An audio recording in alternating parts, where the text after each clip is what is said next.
Andando na verdade e no amor. A exemplar história do irmão Gaio. É o tema da nossa mensagem à luz de 3 João. Leremos os 8 primeiros versos. Diz assim então a palavra de Deus. O presbítero ao amado Gaio, a quem eu amo na verdade. Amado, acima de tudo faço votos por tua prosperidade e saúde, assim como é próspera a tua alma. Pois fiquei sobremodo alegre pela vinda de irmãos e pelo seu testemunho da tua verdade e como tu andas na verdade. Não tenho maior alegria do que esta, a de ouvir que meus filhos andam na verdade. Amado, procedes fielmente naquilo que praticas para com os irmãos. Isto fazes mesmo quando são estrangeiros, os quais perante a igreja deram testemunho do teu amor. Bem farás encaminhando-os em sua jornada por modo digno de Deus, pois por causa do nome foi que saíram, nada recebendo dos gentios. Portanto, devemos acolher esses irmãos para nos tornarmos cooperadores da verdade. O Senhor nos abençoe. A 3ª carta de João, irmãos, é o menor livro do Novo Testamento. Uma carta pequena, mas de conteúdo profundo. Eu queria sua atenção para nós meditarmos nesse tesouro do Novo Testamento. O que é que nós temos aqui? Uma espécie de janela ampla para enxergar uma igreja do primeiro século. Observem que a palavra testemunho aparece 3 vezes nessa pequena carta, nos versos 3, 6 e 12. Testemunho. Uma boa dica do que o autor vai tratar. Observem que o testemunho envolve o que dizemos e também o que fazemos. Todo cristão é uma testemunha, boa ou má, mas todos somos testemunhas.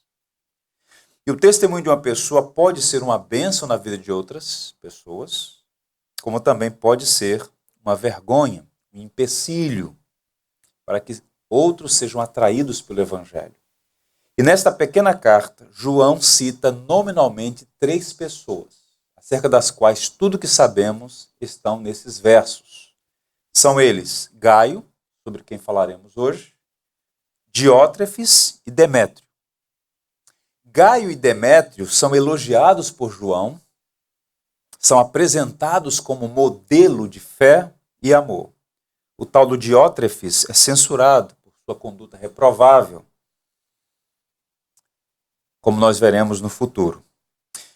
A palavra Gaio, nome Gaio, era muito comum no contexto greco-romano. Um historiador disse que um dos 18 nomes mais comuns que os pais romanos davam aos seus filhos era o nome Gaio. Inclusive há um imperador romano que leva esse nome, Gaio. Talvez o nome mais comum em algum momento da história do Império Romano. E no Novo Testamento, só para vocês terem uma ideia, nós encontramos 4 pessoas com esse nome. Um tal de Gaio da Macedônia, que foi companheiro de missão do apóstolo Paulo, que foi envolvido num conflito na cidade de Éfeso, na ocasião em que eles gritaram à multidão, protestando contra os missionários por conta da deusa Diana. Atos capítulo 19. Um segundo é o Gaio de Corinto, em cuja casa Paulo se hospedou e ditou a carta aos romanos. A carta de Paulo, mas quem escreveu foi Tércio. Onde eles estavam? Na casa de Gaio de Corinto. Um terceiro nome, Gaio de Derbe, que acompanhou o apóstolo Paulo na sua última viagem a Jerusalém.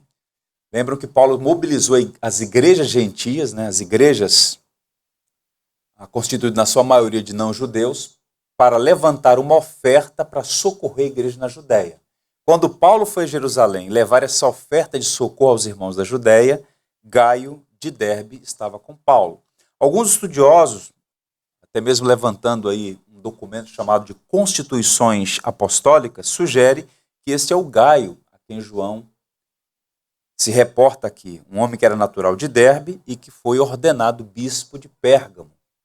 Será que foi esse? Bem, e há o 4º nome, que é esse que está aqui na carta, Gaio, o destinatário da 3ª carta de João. A pessoa a quem João destina uma de suas cartas gozava do respeito de João, é apresentado como alguém fiel ao evangelho, um modelo de fé, e que ocupava uma função de liderança. Esta carta é dirigida especialmente a Gaio, portanto era alguém importante, era alguém que recebeu essa correspondência direto do apóstolo João. E o que fica evidente aqui é que ele é um exemplo de ética, um homem que andava na verdade, é um exemplo de amor e é um homem de bom relacionamento com as pessoas, alguém que era hospitaleiro, recebia os missionários e evangelistas em sua casa. Há duas verdades sobre esse homem que, passado esse tempo todo, precisam estar presentes na nossa vida. E é o tema da nossa mensagem. Andando na verdade e no amor. Verdade e amor.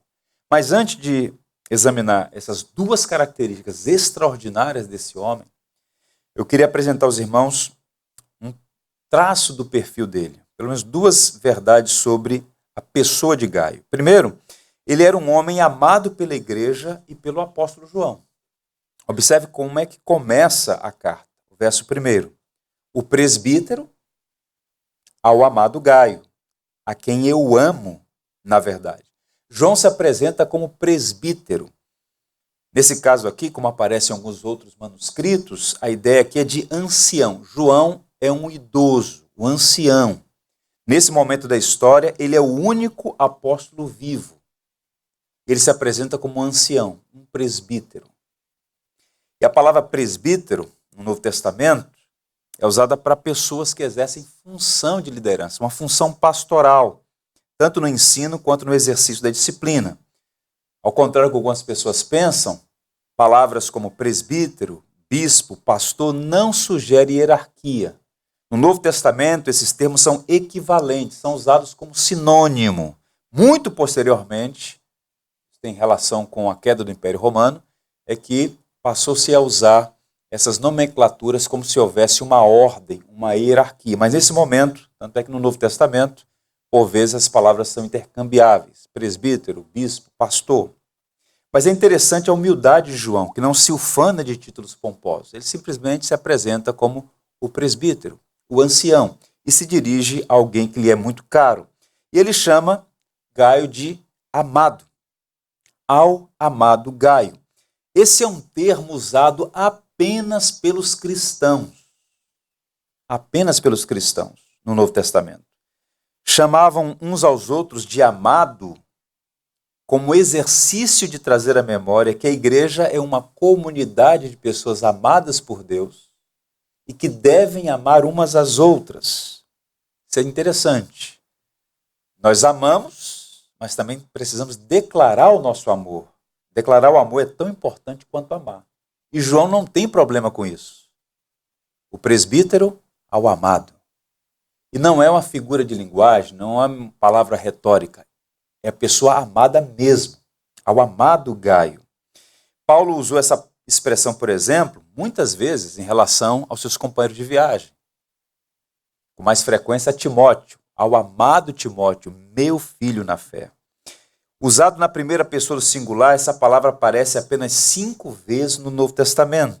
E muito provavelmente, como nesse caso aqui, João está usando essa linguagem afetiva para apontar, muito provavelmente, que Gaio foi convertido sob o seu ministério e que tinha uma afeição especial por ele. Embora João, considerado o apóstolo do amor, se dirigia aos crentes como meus filhinhos, ele tinha um carinho especial por Gaio, ao amado Gaio. Eu diria que Gaio era alguém fácil de amar. Pergunto aos irmãos, existe ou não existem pessoas difíceis de amar? Mas nessa carta, João se dirige a Gaio 4 vezes, como aquele que é amado. Gaio era alguém fácil de amar. Um segundo elemento no perfil dele, além de ser amado pela igreja e também pelo apóstolo João, ele era alguém espiritualmente saudável. Há crentes verdadeiramente crentes, regenerados, nascidos de novo, mas que por alguns motivos demonstram doença espiritual, enfermidades espirituais. No caso de Gaio, João diz que ele era alguém saudável, tinha vida espiritual. Observe o verso 2. Amado, acima de tudo, faço votos por tua prosperidade e saúde, como é próspera a tua alma. O apóstolo João amava Gaio e agora expressa seu amor por ele orando.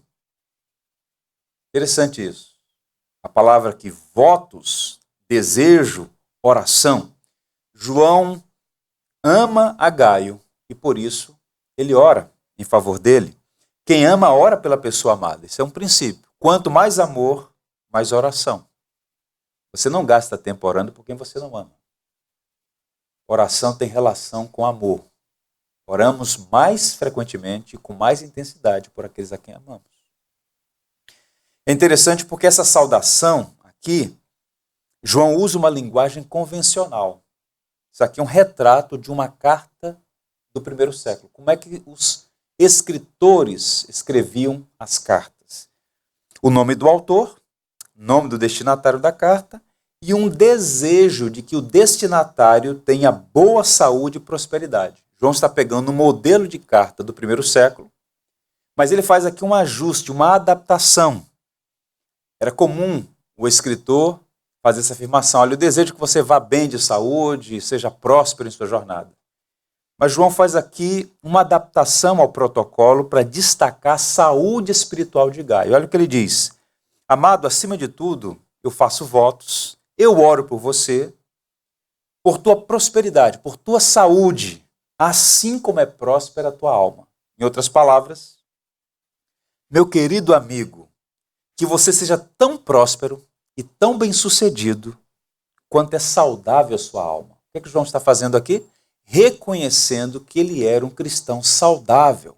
Era alguém que tinha as marcas distintivas de Cristo em sua vida.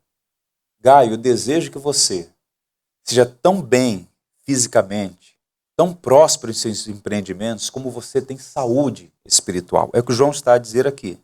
E qual é a intenção dele com essa saudação? O estado espiritual de Gaio era tão excelente que João orou para que a saúde física correspondesse ao seu vigor espiritual.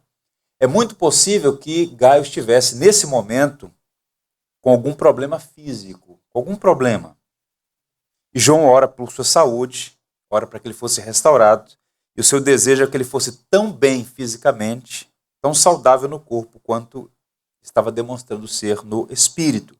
Gaio podia, então, receber essa oração de João. E aqui algumas aplicações importantes para nós. Podemos orar em favor do bem-estar físico, a saúde, a prosperidade dos nossos amigos. Perceba, irmãos, que quando um erro acontece numa igreja, num país, geralmente ele vem acompanhado de outros erros, uma tentativa de resolver o erro primeiro. O que é que eu quero dizer com isso? Peguem, por exemplo, a teologia da prosperidade. É um erro, é um equívoco, em muitos aspectos uma heresia. É uma heresia porque a teologia da prosperidade usa a fé como um amuleto para promover uma suposta prosperidade material. E aí você vê, a gente encontra muitos homens com motivações escusas fazendo da igreja um balcão de negócios. No entanto, prosperar não é pecado. Podemos orar por saúde, podemos orar pela prosperidade. Às vezes nós cometemos um erro, condenamos um erro, cometendo outro.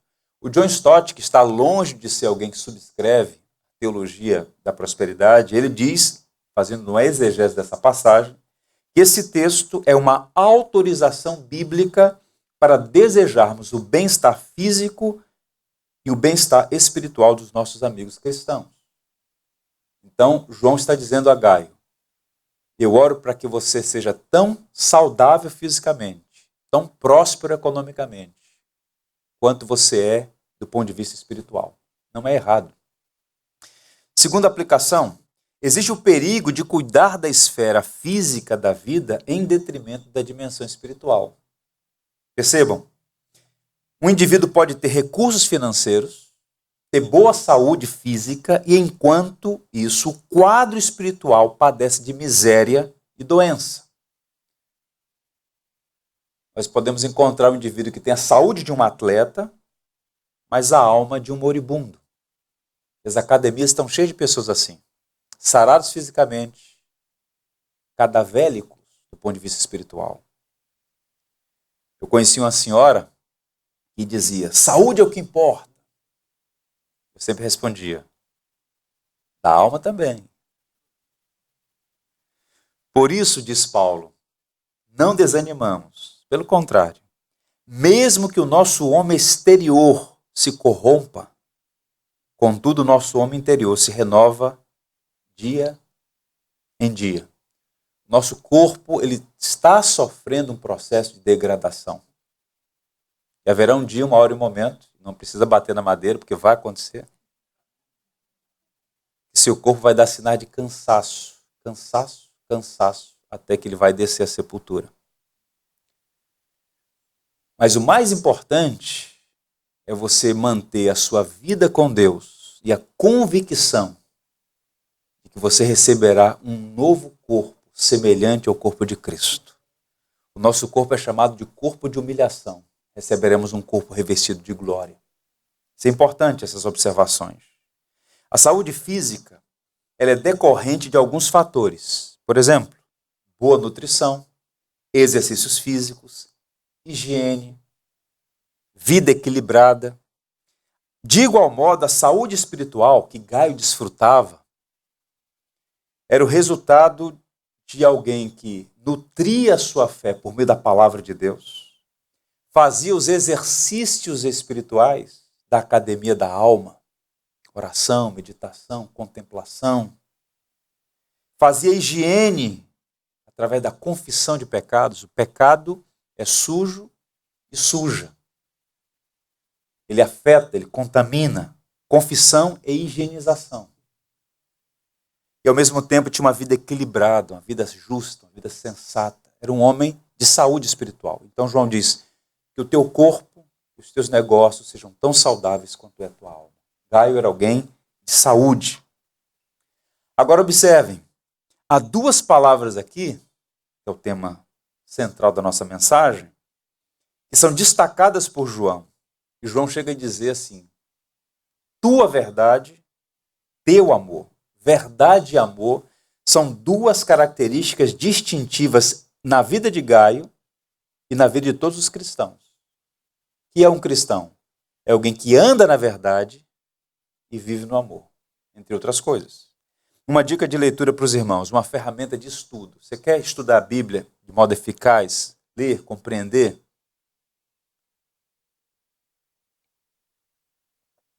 O segredo é fazer uma leitura atenciosa do texto. Ler a Bíblia correndo é sempre um prejuízo.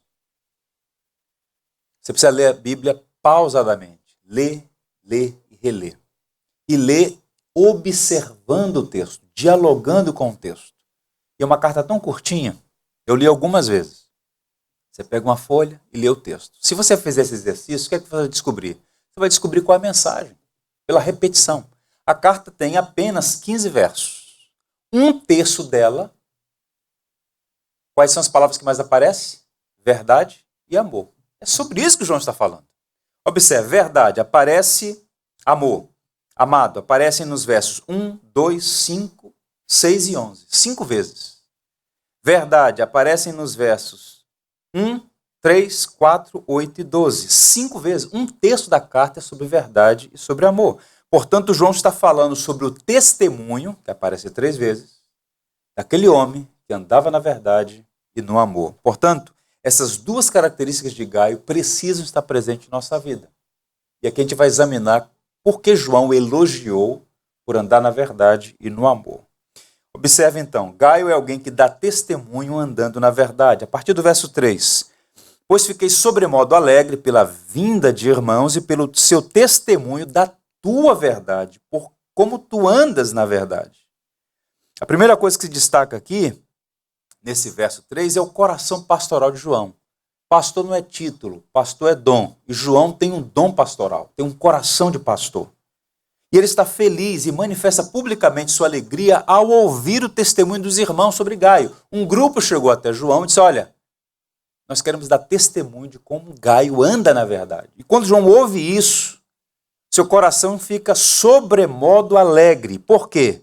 Ele chega a dizer, Não há alegria maior do que essa, saber que meus filhos andam na verdade. Esse é o coração de um pastor. A maior glória de um pastor é saber que o rebanho vive na verdade, anda na verdade. E João estava feliz porque Gaio, nas palavras dele mesmo, era alguém que estava andando na verdade. O que significa isso? Verdade aqui não é apenas um conceito, uma doutrina. Alguém pode ser muito bom de doutrina, muito bom de teologia, versado em debate, questões filosóficas, teológicas e, ao mesmo tempo, não ser impactado pela verdade a ponto de não dar fruto. Verdade, como disse Ambrósio a Agostinho, é uma pessoa.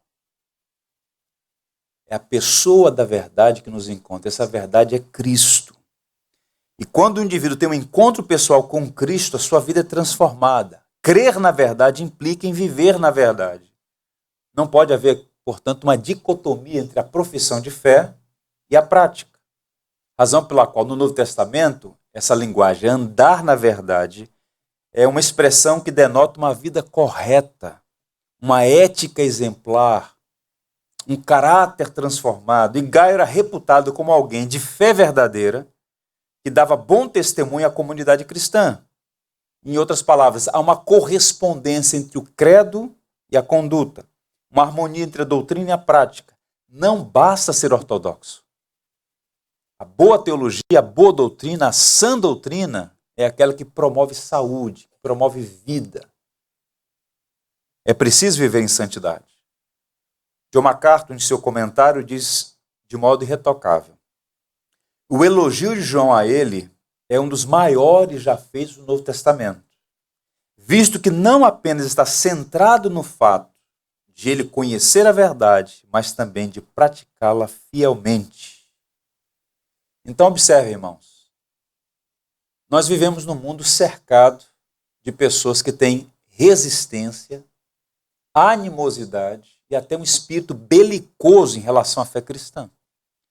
Como é que nós conquistamos pessoas para Cristo? Embora a tarefa primária da mudança no coração seja do espírito, nós devemos dar testemunho. E como damos testemunho? Vivendo na verdade. Que as doutrinas que nós abraçamos, que a fé que nós professamos possa ter implicações práticas na nossa vida diária. Era o que acontecia com Gaio. E o que é que promove um bom testemunho do Evangelho em nós? A verdade. A fé verdadeira produz obras verdadeiras. Tiago diz que a fé sem obras é morta, ao passo que as obras são a evidência de uma fé autêntica. E Gaio tem essa característica. É alguém que, de fato, as pessoas podiam ver Cristo em sua vida. Sobre esse irmão, nós afirmamos, ele anda na verdade. Ele pratica a verdade. Não era apenas um conceito, uma doutrina. Era algo muito maior. O Evangelho fez, de fato, diferença na vida de Gaio. James Montgomery Boyce diz assim: Gaio vivia a verdade de maneira tão aberta que era observado pelos outros, que, por sua vez, reportavam a retidão de sua conduta e de seu caráter a João. Ele era uma luz neste mundo, como Jesus havia instruído os seus a ser. Ele tinha cumprido a injunção do Senhor. Assim brilhe também vossa luz diante dos homens, para que vejam as vossas boas obras e glorifiquem a vosso Pai que está nos céus. Cada crente como um luzeiro, na rua, na vizinhança, no condomínio, no trabalho, onde quer que estejamos. Não é uma tarefa fácil, mas precisamos pedir a Deus graça para viver na verdade, andar na verdade, de modo que possamos impactar aqueles com os quais convivemos. Eu estava meditando, estudando essa passagem, lembrei, comentei até com Cláudia, minha esposa, sobre o pastor Irani Teixeira de Lima, um dos homens mais santos que eu conheci, piedoso. Convivi com ele 5 anos, ali em Mesquita. Outras características, esse homem de integridade, de caráter ilibado, que tomava prejuízo, mas não vergonhava o evangelho. Realmente um homem de testemunho exemplar. Eu fui fazer uma visita a uma senhora que estava frequentando a nossa igreja e eu senti que ela não estava mais aparecendo aos cultos. Ela morava numa região muito, muito carente, um bairro muito pobre, uma comunidade. Enfim, eu fui fazer uma visita. Era uma jovem senhora, mãe de 3 filhos, com uma história de muito sofrimento, uma vida marcada pela dor e pelo sofrimento. Muito pobre. Ela me recebeu, começamos a conversar. Eu falei, nós estamos sentindo a falta de vocês, das crianças, tinham 3 crianças pequenas.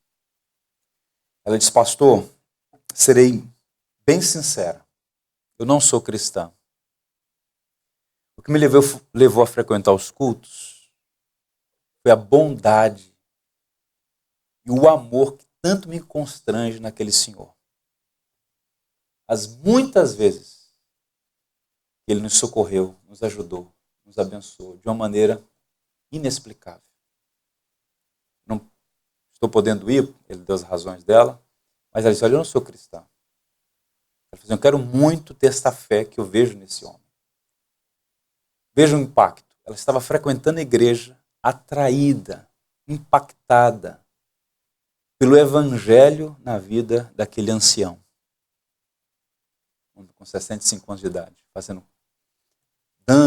mostrando que o evangelho é mais do que um conjunto de doutrinas. O evangelho é um poder que transforma a nossa vida. Nos faz mais gentis, mais generosos, mais pacientes, mais misericordiosos, mais mansos. O evangelho é poder de Deus. E as pessoas estão vendo a nossa vida. Tem que existir um antes e um depois. Tem que haver uma progressão no nosso modo de pensar, no nosso modo de agir. O evangelho é o poder de Deus. E as pessoas estão dizendo sobre Gaio, ele anda na verdade. Esse homem vive a verdade. Que testemunho lindo. É a coisa mais linda que alguém pode receber enquanto elogio. Dr. Martin Lloyd Jones, ele falava muito sobre o poder da verdade na vida cristã. Basta ler os seus inúmeros livros, um melhor do que o outro. Ele pregou um sermão no dia 3 de março de 1963, na capela de Westminster. E dirigindo a igreja dele, pregando um sermão em João 17, ele disse assim, meus diletos amigos, não me preocupo com as experiências de vocês. Se elas não afetaram a sua vida diária e o seu modo de viver, sua ética e a sua moral, não são experiências produzidas pelo Espírito Santo. Se não ocorreu uma mudança em sua perspectiva e em sua atitude para com a conduta e comportamento, vocês não nasceram de novo. Ou seja, pelos frutos que se conhece uma árvore.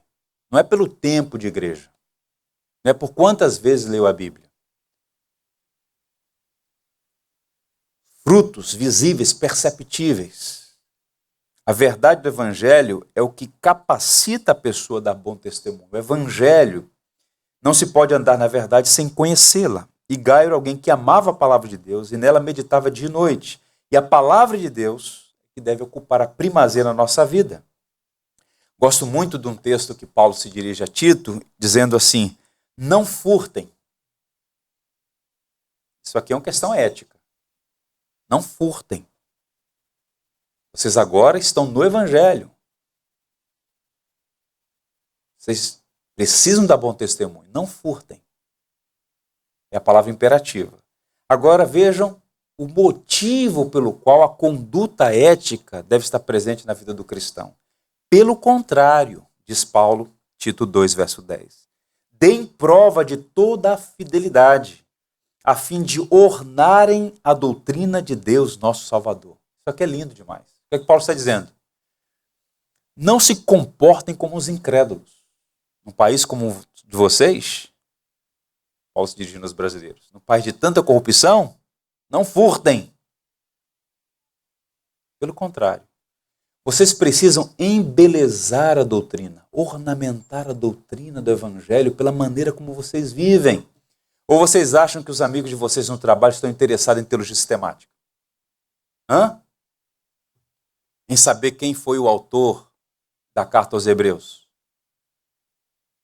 Eles não estão interessados em nada disso. Agora, quando as pessoas verem em nós o evangelho sendo embelezado pela conduta, isso atrai as pessoas.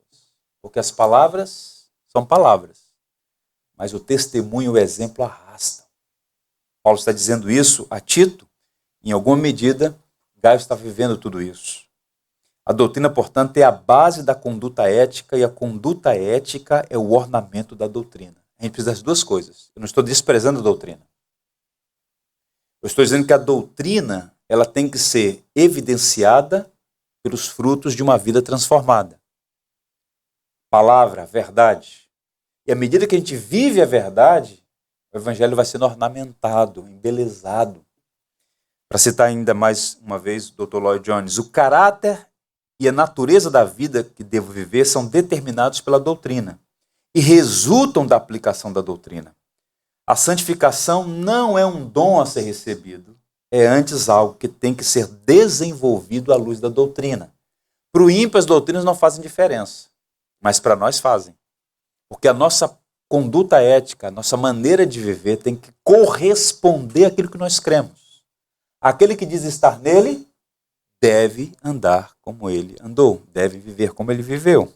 Portanto, Gaio é um homem amado, de boa saúde espiritual, um homem que dá bom testemunho da sua fé e muitas alegrias ao seu pastor, porque ele vive no evangelho, ele vive a verdade. A partir do verso 5, João fala do ministério de Gaio. Ele era um homem crente que cooperava com a obra missionária. Andava na verdade e no amor. E esse amor é evidenciado pela maneira como ele tratava os missionários. Esse é o segundo ponto. Gaio dá testemunho demonstrando amor pelos missionários. Observe a partir do verso 5. Mais uma vez ele se dirige a Gaio como amado. Amado, procedes fielmente naquilo que pratica para com os irmãos. E isto fazes mesmo quando são estrangeiros, os quais, perante a igreja, deram testemunho do teu amor. Gaio é um homem que anda na verdade, mas não é apenas a integridade de sua fé que chama a atenção de João. Não é apenas isto que é destacado. O apóstolo destaca seu amor. A fé atua pelo amor. Paulo aos Gálatas. E esse amor especialmente demonstrado pela hospitalidade aos mestres cristãos, aos missionários itinerantes. Gaio era alguém que dava suporte à obra missionária. Isso evidencia, portanto, que ele não é um teórico na Torre de Marfim. Ele era alguém que conhecia a verdade, vivia na verdade, demonstrava o amor aos irmãos. E aqui algumas evidências de que ele demonstrava amor. Primeiro, Gaio abriu sua casa para os servos de Deus. Quando ele diz, procedes fielmente naquilo que pratica para com os irmãos, mesmo quando são estrangeiros, Gaio está sendo elogiado pela hospitalidade, que é uma prática ordenada nas Escrituras para todos os cristãos. Nós devemos ser hospitaleiros. A nossa casa deve ser uma oficina da graça para as pessoas. Os missionários evangelistas deixaram suas cidades para pregar o evangelho em outras regiões do império. Naquele momento da história, não havia uma rede hoteleira como hoje. Você entra num site desse de busca, você tem hotéis de todos os tipos, em todos os lugares, comporta todos os bolsos. Não era assim naquele momento. As hospedarias eram poucas, pequenas, de má reputação, suscetível a assaltos, por vezes círculos de prostituição. E esses missionários itinerantes não tinham recursos financeiros.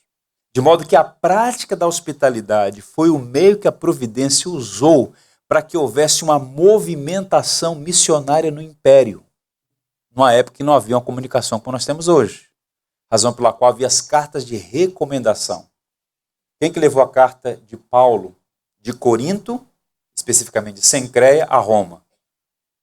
Febe. O principal livro do Novo Testamento, Paulo confiou a uma mulher chamada Febe. Não tinha backup. Entrega com cuidado. E deu uma carta de recomendação. Recebe a irmã Febe. Paulo faz vários elogios dessa notável irmã, sobre quem nós já falamos aqui em outra ocasião. Pois bem, então essa rede de hospitalidade era importante para a comunicação e expansão do evangelho. Por isso João diz, olha, procede fielmente. Quem é hospitaleiro, procede fielmente. Esta é uma atitude correta e exemplar. Ajudou os missionários, os quais voltavam dando bom testemunho do tratamento que Gaio lhes deu.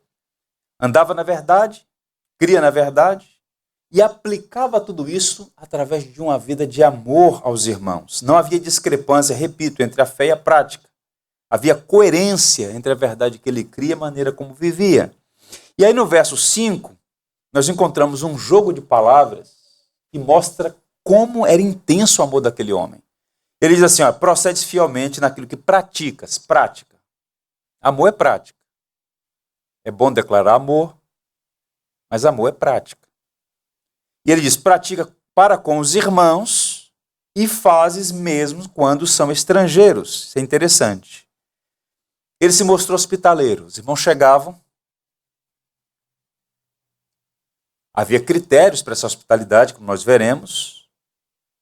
Mas o que se destaca aqui é que ele recebia tanto os missionários da região que eram conhecidos como estrangeiros, pessoas que ele nunca tinha visto. Mas estava disposto a recebê-los porque eram arautos da graça, proclamadores do evangelho. E o jogo de palavras aqui é o seguinte, irmãos é Filadélfia. Esse amor filial, irmãos. E a outra palavra aqui é filoxenia. É uma palavrinha triste que está sendo muito usada hoje em dia, que é a xenofobia. É a palavra aqui, xeno, estrangeiro. Então João está dizendo, você pratica o amor para com os que são conhecidos, seus irmãos, os adelfos, mas também pratica para com os estrangeiros. Não era alguém que podia ser reputado como alguém xenofóbico. Recebia os crentes de outros lugares. Era alguém com o coração aberto, com a casa aberta. Estrangeiros nesse contexto significa que irmãos que vivem em outros lugares e que não eram conhecidos de Gaio, mas uma vez comissionado pelas igrejas de origem, Gaio dava o seu apoio, revelando o seu amor com os missionários que levavam as boas novas de salvação. Missionários, evangelistas itinerantes, que chegavam com carta de recomendação e que Gaio então hospedava e fazia tudo o que era possível para que pudesse dar sequência ao trabalho de pregação mundo afora. A hospitalidade é criteriosa.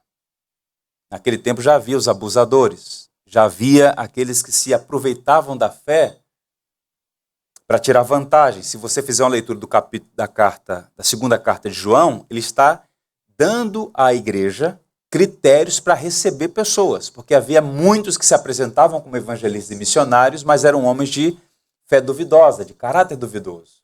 Então essa hospitalidade era criteriosa, mas os crentes não podiam usar como álibi os perigos para fechar as portas. Receber com critério, mas receber. Gaio abriu lá, meus irmãos, porque o coração já estava aberto. A gente só abre a casa quando o coração está aberto. E qual é a aplicação para nós aqui hoje? Em particular no nosso contexto. Século XXI, Zona Sul do Rio de Janeiro. O desafio da hospitalidade em um mundo fechado. A gente vive tempos difíceis, marcados pelo medo, pela violência.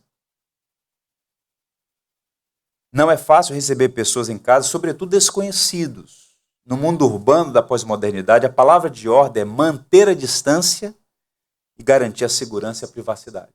Ninguém quer sentir-se seguro e ter a sua vida invadida. Agora percebam, sabedoria e prudência são importantes para tudo o que se faz na vida. É por isso que na segunda carta de João ele dá critérios para evitar aproveitadores e para tomar cuidado contra os abusos que porventura pudessem estar acontecendo. Mas a hospitalidade ela é recomendada aos cristãos. E Gaio é elogiado por abrir a sua casa aos irmãos de perto e aos irmãos estrangeiros com os quais ele estava conectado pelo Evangelho.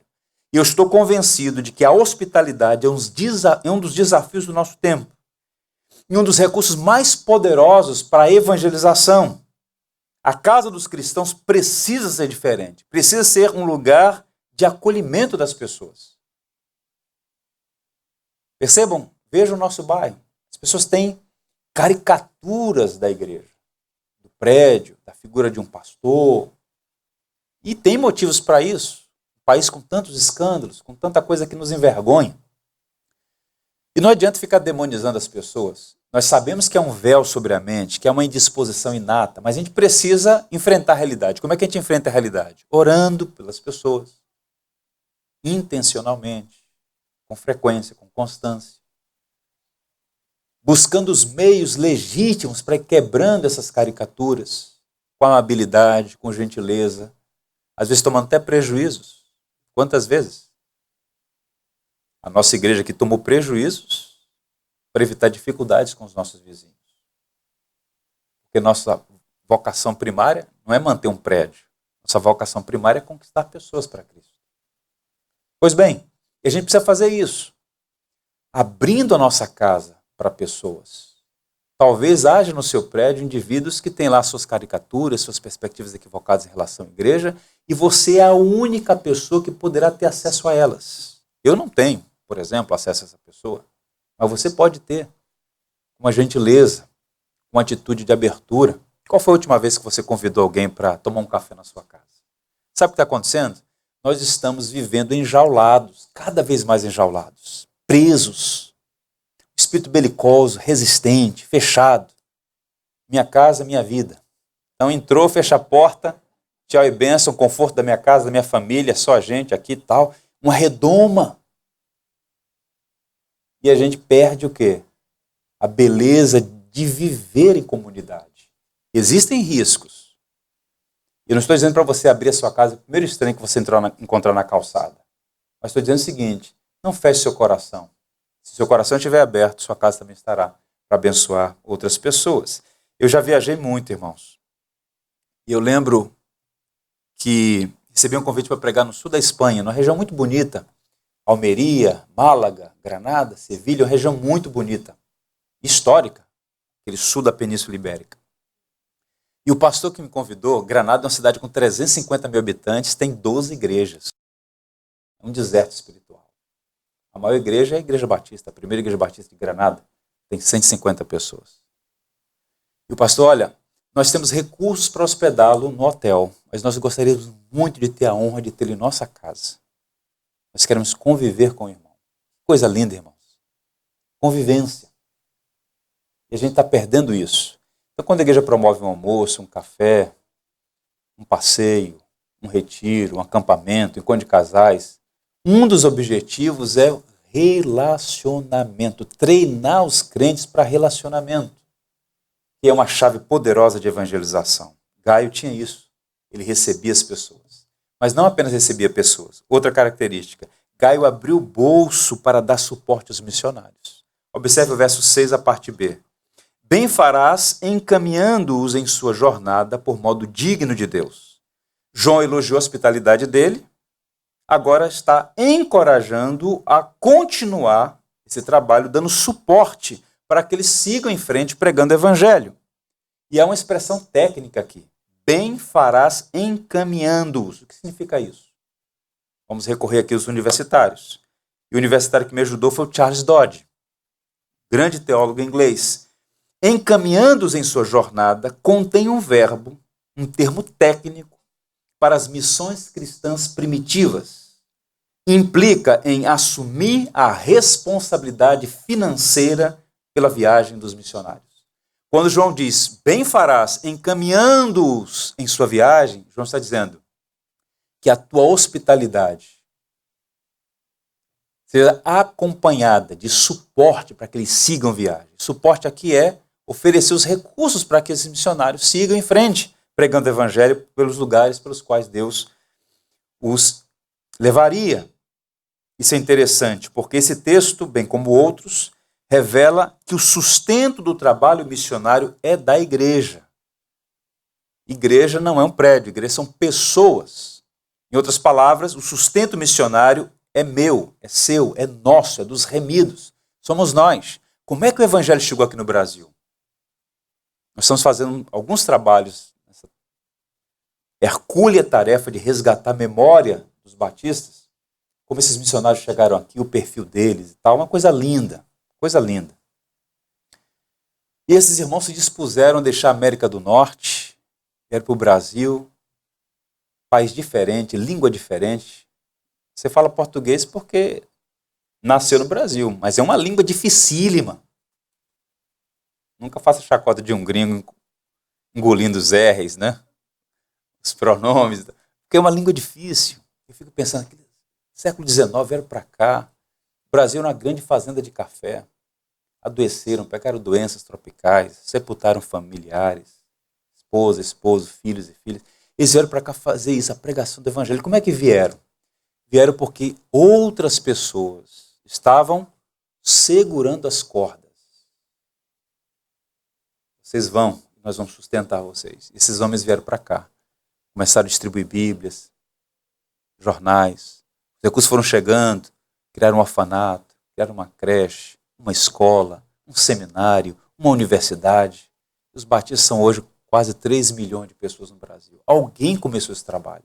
Então, nós estamos fazendo hoje um trabalho pioneiro, enviando a missionária lá para Cabo Verde. Os batistas no Brasil têm mais de 800 missionários no exterior, sustentado por nós, batistas brasileiros. Os desafios no Amazonas, no Amapá, no Rio Grande do Sul, no Paraná, em Santa Catarina, no Cerrado, no Sertão, nas grandes cidades do Brasil, uma cidade gigantesca como São Paulo, como Nova Iguaçu, com mais de 1 milhão de habitantes. Acho que tem muita igreja em Nova Iguaçu, né? Você não acha que cabe mais igrejas lá alcançando aquelas pessoas? Então, esse trabalho todo é feito por gente que segura as cordas. E Gaio está sendo encorajado a fazer isso e de fato fez. Quando o texto diz assim, bem farás encaminhando-os em sua jornada por modo digno de Deus, o John Gill, maior teólogo batista de todos os tempos, disse assim, em imitação de Deus, o qual é misericordioso, gentil e benfeitor. Que Deus seja para nós um modelo de suporte aos missionários. Fazer isso como? Com misericórdia, com gentileza, como um benfeitor, ajudando. Essa frase que ainda há pouco eu usei, né? Está no livreto aí, o Opúsculo do Carey. Quando ele foi para a Índia, aquela sociedade batista missionária fundada em 1792, ele disse, cunhou essa frase, eu descerei as minas se vocês segurarem as cordas. E foi o Andrew Fuller que assumiu o compromisso de levantar os recursos. E como o Carey nunca voltou à Inglaterra, passou mais de 40 anos na Índia, o Fuller, até o último dia da sua vida, é que batia na porta dos irmãos, olha, mês que vem tem que mandar oferta do obreiro lá. Fazer esse trabalho, por vezes parece ser chato, mas precisa ser feito para que o trabalho seja mantido. Portanto, João não apenas esperava que Gaio ajudasse financeiramente o trabalho, mas que oferecesse os motivos pelos quais o trabalho missionário podia ser sustentado. E aqui alguns motivos, meus irmãos. Eu quero caminhar para mostrar isso a vocês, que é importantíssimo. Quais são os motivos para que esse trabalho seja sustentado? Há uma senhora chamada Celina Shirley. Ela viveu no século XVIII. Ela foi a condessa de Huntington. Ela se casou com um aristocrata, veio a ficar viúva, ela tinha uma saúde muito debilitada, mas uma vez alcançada pelo Evangelho, ela colocou algo lindo no coração. Assim, eu quero usar os meus dias, os meus recursos para sustentar a obra missionária. E ela patrocinou os estudos de vários seminaristas, as viagens missionárias de Whitfield, as colônias inglesas, onde seria no futuro Estados Unidos da América. Ela construiu 74 capelas em lugares diferentes da Inglaterra. Construiu e sustentou. Fez várias obras de caridade. Deus sustentou aquela senhora.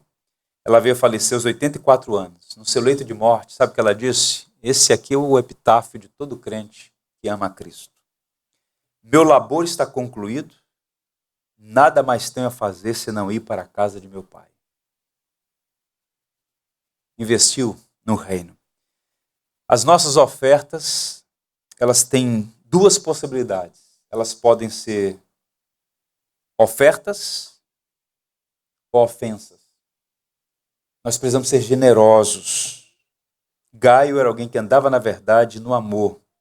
E ele então não apenas recebeu pessoas, mas ele deu suporte para que elas prosseguissem no trabalho. E havia aqui algumas motivações. Eu vou apenas ler por conta do tempo. O que é que motivava e o que motiva nós ainda hoje a apoiar a obra missionária?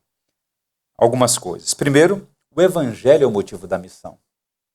Observe aí o verso 7. finalzinho do 6 diz assim: bem farás encaminhando-os em sua jornada, por modo digno de Deus. Agora o verso 7. Pois por causa do nome foi que saíram. A motivação era o evangelho. Por causa do nome de Jesus, os missionários deixaram suas casas a fim de pregar o evangelho em outras regiões. Não saíram em busca de fama, enriquecimento, muito pelo contrário. Se alguém quer ganhar dinheiro, essa não é a seara. Não foi por interesses escusos, foram por causa do nome. O nome aqui é Cristo. Alcançados pelo Evangelho, discernindo que essa era a vontade de Deus para a vida deles, esses homens e mulheres saíram como arautos da graça. Portanto, é nosso dever sustentar esses irmãos com as nossas orações e também dando suporte financeiro. Segunda motivação, o testemunho perante os incrédulos.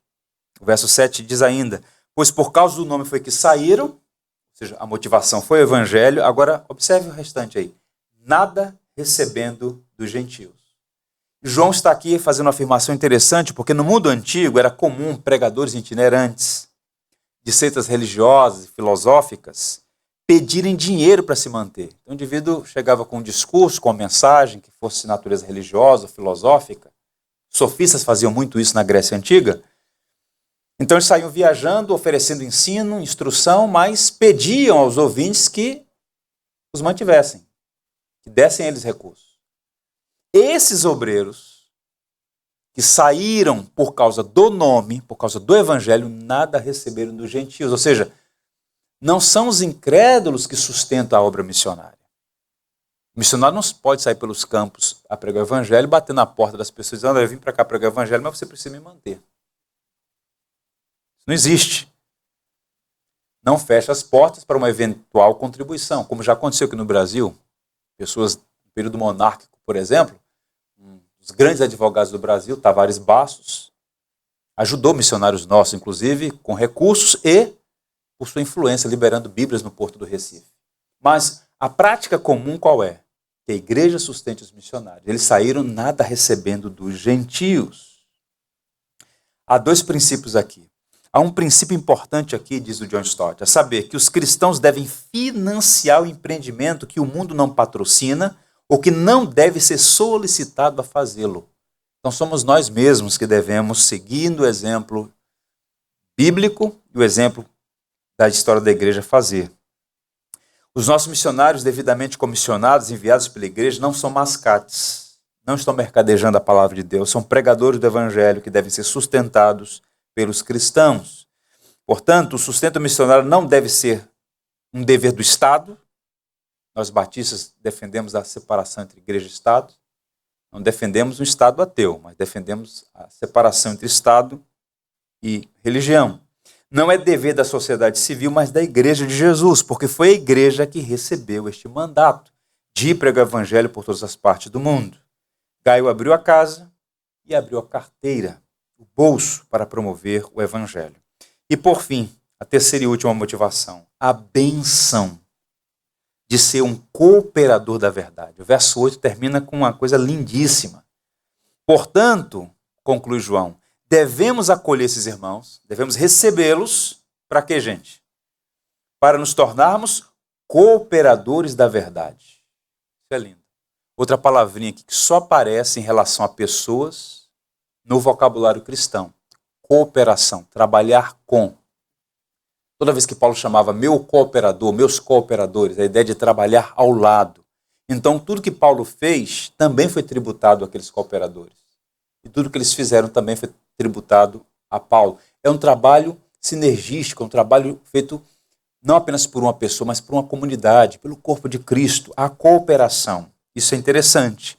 Então, quando nós oramos por essa obra, quando nós investimos nossos recursos nessa obra, o texto diz que nós nos tornamos cooperadores. Algum tempo atrás eu li um artigo, o rapaz no artigo estava com muito veneno, eu percebi. E a crítica dele é que as agências missionárias tinham cunhado umas expressões que levavam a igreja a uma espécie de acomodação e para aliviar a consciência. E qual era a frase que ele estava criticando? A ideia de que nós fazemos missões indo, orando e contribuindo. Eu falei, não, missão só pode ser feita se você for. Se você não for, você não está fazendo missões coisa nenhuma. Mas olha o que a Bíblia está ensinando para a gente. Todos nós devemos pregar o Evangelho. Onde quer que estejamos, devemos ser arautos da graça. Então, às vezes, a distância maior que você tem que cruzar não é o Atlântico, é o corredor do seu prédio. Você tem que falar do Evangelho. Só que, ao mesmo tempo que você prega aqui, você pode participar da obra que está sendo feita bem distante daqui. Como? Orando, intercedendo, sim, mas também contribuindo. E você é chamado de cooperador da verdade. Você está cooperando para que essa obra avance. Sem oração e sem recurso, essa obra não pode avançar. Precisamos orar e contribuir. Portanto, essa fala é uma fala bíblica. Fazemos missões indo, orando e contribuindo. É bíblico.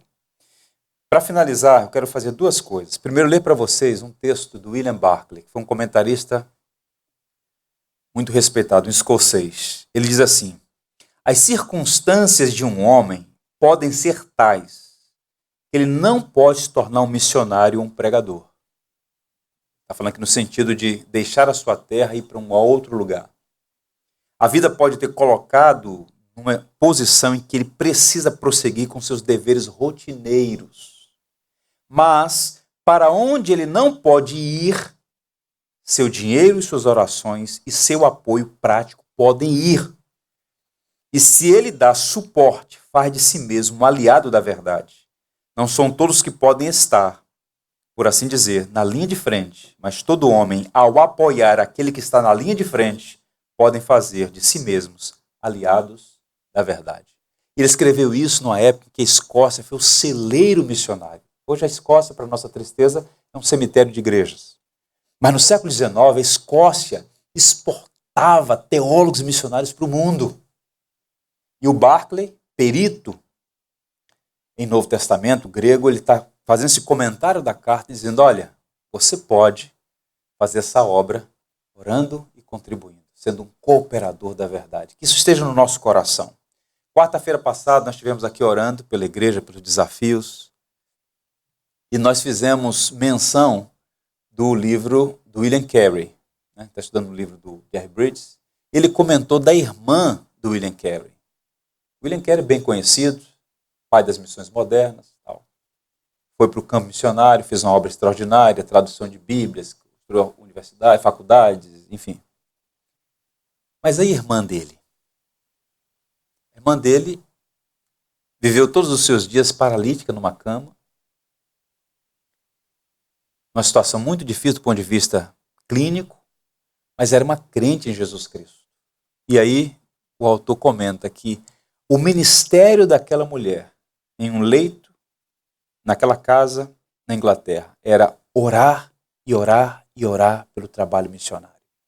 E aí o autor pergunta, será que ela também não foi uma cooperadora da obra que o irmão fez?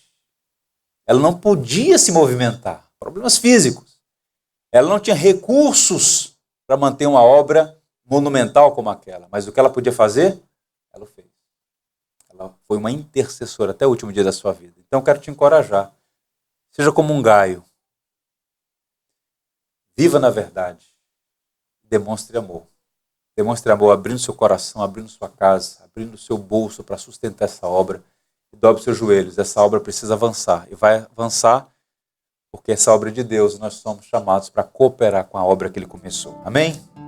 Deus nos ajude a seguir o bom exemplo do irmão. Por tudo que tens feito, por tudo que vais fazer, por tuas promessas e tudo que és, eu quero te agradecer com todo o meu ser. Te agradeço, meu Senhor.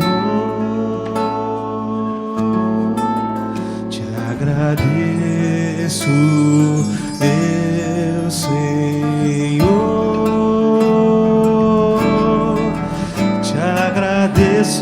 por me libertar e salvar, por ter morrido em meu lugar. Te agradeço, Jesus, te agradeço, eu te agradeço, te agradeço por tudo que tens feito, por tudo que vais fazer, por tuas promessas e tudo que és. Eu quero te agradecer com todo o meu ser. E aí? Te agradeço, meu Senhor. Te agradeço, meu Senhor. Te agradeço por me libertar e salvar, por ter morrido em meu lugar. Te agradeço, Jesus, te agradeço.